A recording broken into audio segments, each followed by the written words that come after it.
Bismillahirrahmanirrahim. Assalamualaikum warahmatullahi wabarakatuh. Alhamdulillah, pada siang hari ini kita sempat dipertemukan dalam room Zoom ini dalam rangka pelaksanaan pelatihan calon asesor. Maka patutlah kita untuk bersyukur karena tentu tidak terlepas dari rahmat dari Allah Subhanahu wa Ta'ala. Pada kesempatan sekarang ini, saya akan menjelaskan tentang teknik penggalian data. Data yang kita akan gunakan, itu kita akan menggunakan 4 metode penggalian data. Yang mana data itu, hasil yang penggalian data, itu sangat menentukan hasil terakhir dari pelaksanaan akreditasi yang kita lakukan. Untuk itu, mari kita lihat bahwa teknik penggalian data itu ada beberapa cara. Tujuan daripada pelaksanaan atau materi dari teknik penggalian data itu adalah bagaimana kita mampu menggunakan metode ini dalam rangka mengumpulkan data yang selengkap-lengkapnya, seobjektif mungkin dan akurat. Karena ketika datanya yang tidak akurat, maka kita akan keliru nanti menyimpulkan atau membuat triangulasi kalau datanya itu tidak lengkap. Sehingga metode penggalian data ini sangat penting untuk kita. Baiklah, kita lihat dulu seperti apa metode yang bisa kita gunakan di dalam penggalian data. Yang pertama, tentunya kita akan menggunakan metode observasi. Sebelum saya lanjut di observasi, mungkin saya bisa meminta kepada Bapak Ibu peserta, sesungguhnya apa sih itu observasi? Ya, saya persilakan Nur Hayati, Ibu Nur Hayati, silakan. Bagus, jawaban Ibu Nur Hayati, katanya observasi itu adalah pengamatan. Jadi, yang kita amati banyak hal yang berkaitan dengan butir-butir yang ada di dalam instrumen. Tentunya kita semua biasa menggunakan metode ini. Tetapi terkait dengan pelaksanaan akreditasi, maka data yang kita kumpulkan betul-betul kita harus cermati secara benar, karena kita harus menggunakan teknik penggalian data dengan kaidah yang benar. Selain dari mencermati secara benar, kita bagaimana mengumpulkan data secara objektif. Ketika kita melakukan observasi secara benar, tentu objektivitas daripada data tersebut itu kita bisa pertanggungjawabkan. Yang sering kita dengar bahwa hasil dari akreditasi yang kita lakukan itu cukup akuntabel. Jadi kita bisa pertanggungjawabkan kepada semua pemangku kepentingan pengguna hasil untuk melihat hasil yang betul-betul akurat dari apa yang kita sudah lakukan. Namun demikian Bapak Ibu, sebelum saya lanjut, saya ingin mungkin ada di antara Bapak Ibu yang ingin menjawab, kira-kira ada hal-hal yang pentingkah yang perlu diperhatikan dalam rangka pelaksanaan observasi? Saya persilakan Pak Amir. Ya, bagus. Menurut Pak Amir, bahwa ketika kita melakukan observasi harus fokus pada sasaran apa yang kita akan amati. Baiklah, kita lihat pada tampilan ini bahwa hal-hal yang penting dilakukan pada saat kita melakukan observasi. Tentu sebelum kita melakukan observasi, kita perlu dulu mencermati atau mempelajari butir-butir instrumen yang memerlukan observasi.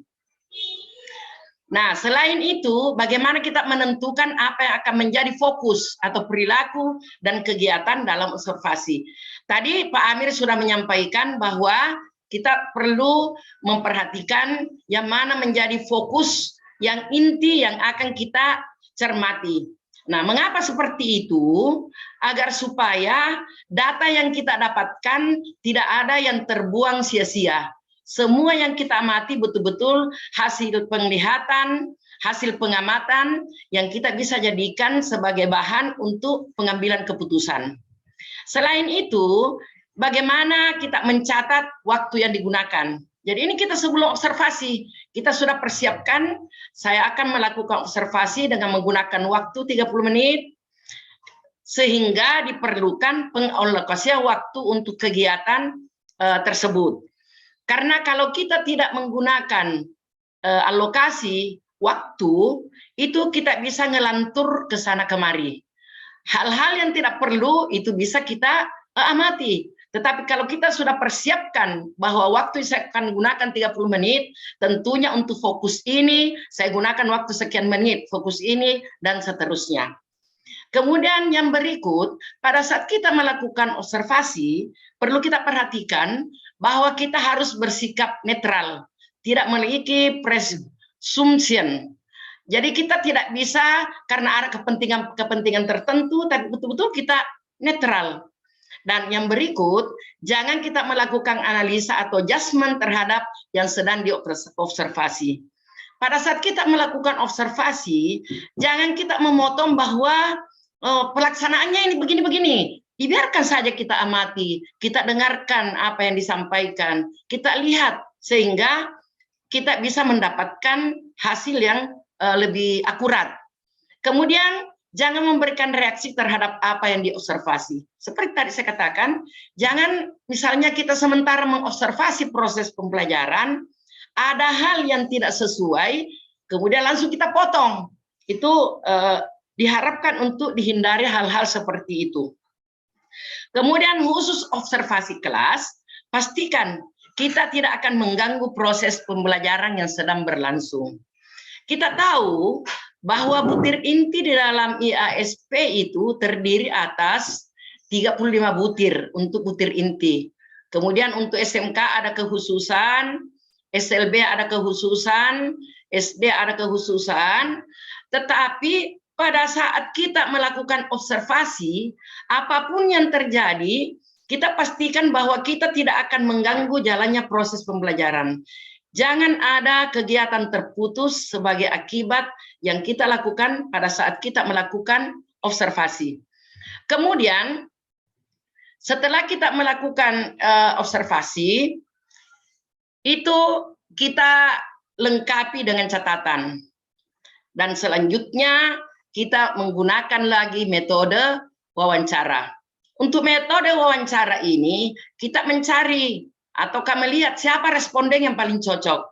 Ada responden misalnya kepala sekolah yang cocok, wakil kepala sekolah yang cocok, mungkin guru BK-nya yang paling dibutuhkan, ataukah mungkin siswa yang bersangkutan, atau bisa saja orang tua yang kita butuhkan juga, ataukah pengurus komite. Tergantung butir mana yang kita akan lakukan wawancara tersebut. Karena di antara semua butir itu masing-masing punya metode untuk penggalian data. Bapak Ibu yang saya hormati, mungkin kita biasa melakukan wawancara.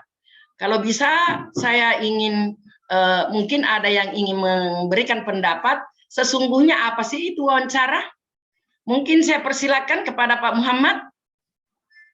Ya, bagus Pak Muhammad. Pak Muhammad mengatakan adanya interaksi face to face antara interviewee dengan interviewer. Jadi ketika ada berinteraksi tentu ada tanya jawab. Tetapi ada hal yang sangat penting lagi diperhatikan pada saat kita melakukan wawancara. Yang pertama, kembali lagi bahwa kita mempelajari dulu butir-butir instrumen yang memerlukan wawancara. Jadi mungkin ada instrumen yang tidak perlu wawancara, sama dengan observasi.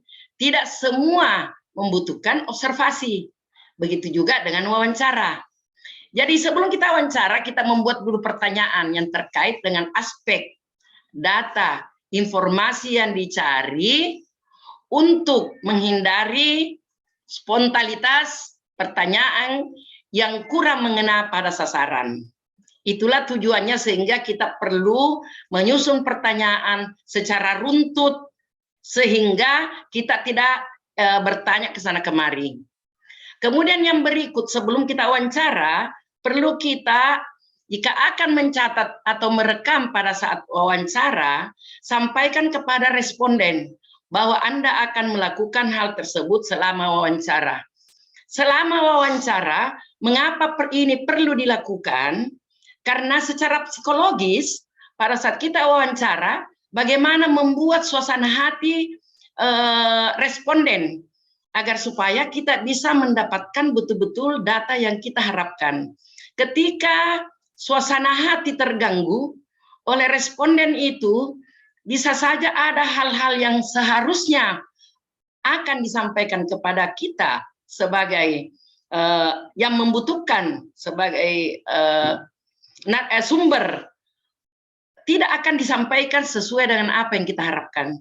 Itulah sebabnya sehingga apa yang kita akan lakukan kalau kita mau merekamnya, kita sampaikan bahwa mohon maaf Bapak Ibu, kami ingin bertanya demi untuk kepentingan pelaksanaan visitasi ini. Kami tidak akan keluar memberikan pertanyaan, dan pertanyaannya tentu karena kita sudah persiapkan, jangan sampai yang membuat suasana hati responden itu menjadi terganggu. Sekali lagi, mari kita laksanakan wawancara interaksi yang menyenangkan.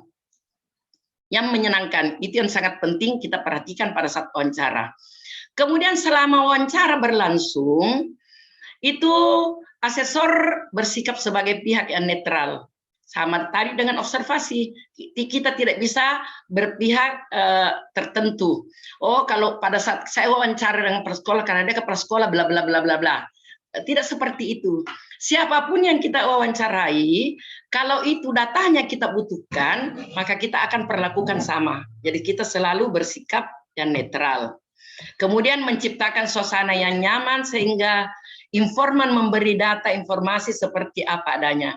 Sekali lagi, pada saat kita wawancara, buatlah suasana hati responden itu menjadi nyaman. Bahkan di awal wawancara, kalau perlu kita memberikan pertanyaan-pertanyaan yang ringan, pertanyaan yang tidak menjadi beban bagi responden. Jadi mengapa seperti itu? Untuk menjalin hubungan yang baik di awal, agar supaya apa yang kita akan capai itu akan kita dapatkan secara utuh dan secara akurat. Jadi kita harus memberikan kesempatan orang yang diwawancarai untuk menjawab secara leluasa. Kita harus hindari penyela. Jadi kita tidak boleh memberikan konfrontasi. Mintalah penjelasan kepada yang bersangkutan apabila ada terdapat jawaban yang meragukan. Tapi jangan kita mengatakan bahwa oh jawabannya itu meragukan. Tapi buatlah pertanyaan yang membuat hatinya senang. Pak, Ibu, mungkin saya bisa minta tolong diulangi tadi pertanyaannya.